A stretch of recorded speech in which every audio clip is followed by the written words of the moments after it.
Hello and welcome. This is Business Incorporated and thank you for joining us. I'm Chimezie Obi Iwago. On the show today, South Africa, Ghana and Nigeria ready for interest rate decision meetings this week. Nigeria in talks with South Africa's Transnet for railway concession. Plus, Zimbabwe allows gold mining firms to retain 55% of dollar earnings. Well, it's a busy week for the Monetary Policy Committee of central banks of three major African countries. South Africa's Reserve Bank is expected to keep its interest rate unchanged at its upcoming monetary policy meeting on November the 22nd.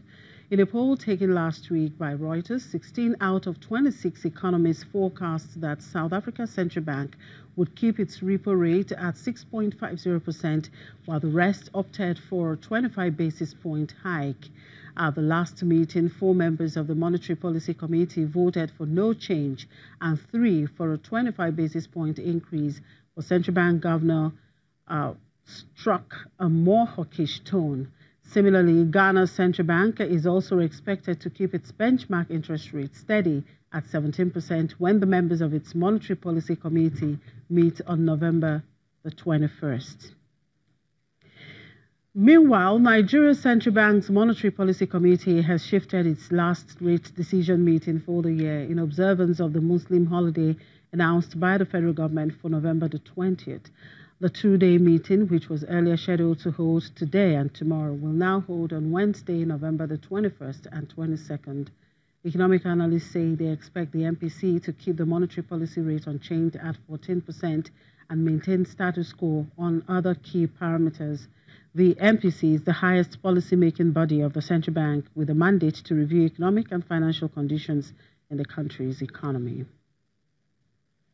And to the markets now, starting here in Africa, only the South African market was up 0.55% at intraday.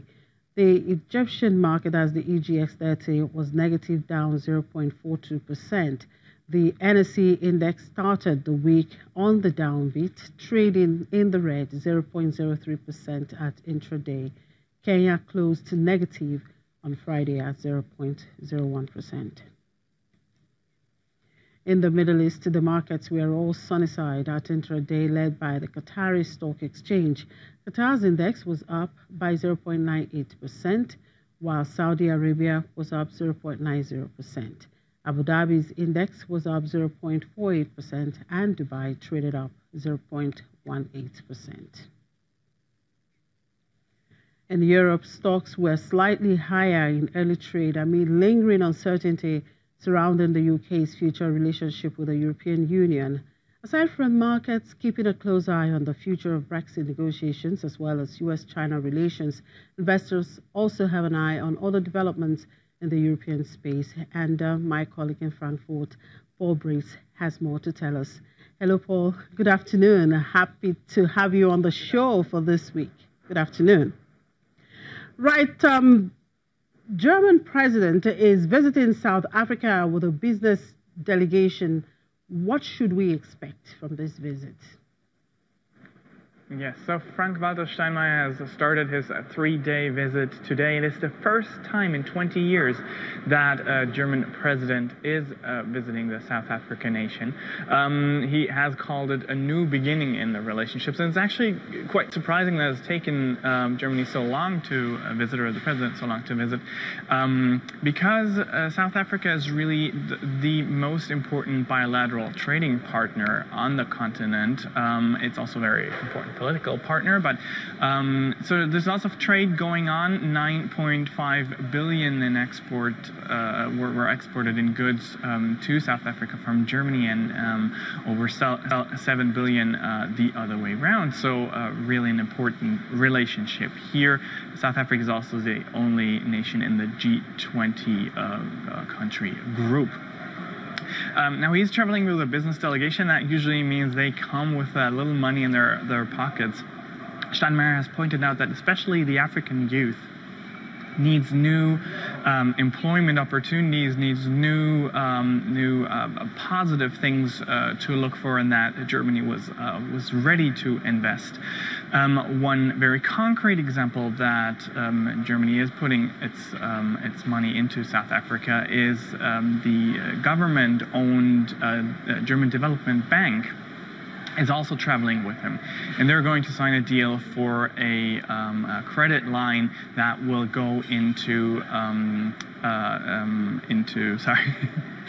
Cape Town's water infrastructure and wastewater infrastructure to improve the situation in the city. All right, APEC was of course in the news over the weekend, and it looks like a historic fall. For the first time since its existence, APEC, the meeting of countries around the Pacific, concluded on Sunday without members agreeing on a joint communique. What's the trouble there? Yeah, it's supposed to be the Asian-Pacific Economic Cooperation, but right now it's more conflict than cooperation. And really, in its almost 30 years of existence, this had never happened before. These communiques are usually only a matter of summing up what people talked about anyway, and that they couldn't even agree on that was mostly because two big players in the room just can't get along right now, and it's of course the US and China I'm talking about. A big war of words between Secretary of State Mike Pence and China's President Xi Jinping. Pence accused China of malpractice in its giving a credit line to other countries, warned other countries not to take credit that would bind it in any way or make it less flexible. And on the other hand, Xi Jinping warned the U.S. not to close off its trade borders or its borders to trade, having an impact not only on the two countries but also on other players in the region. Of course, the host from Papua New Guinea actually warned both of them to sort of get it together and really spare everyone else the trouble. But of course, there isn't a solution yet. We may see this fight go on stage again later this month at the G20 summit in Argentina, when Donald Trump and Xi Jinping are going to meet face to face on the sidelines to try and figure out a deal, hopefully. And starting the new week, what do investors in Europe have on their agenda? What will they be looking out for?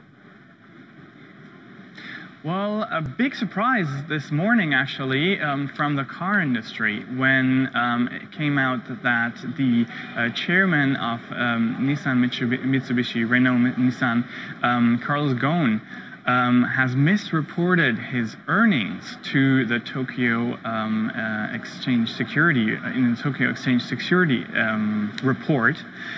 He's known, the Brazilian-born manager is known as a key figure in the alliance between French carmaker Renault and the Japanese carmakers Nissan and Mitsubishi.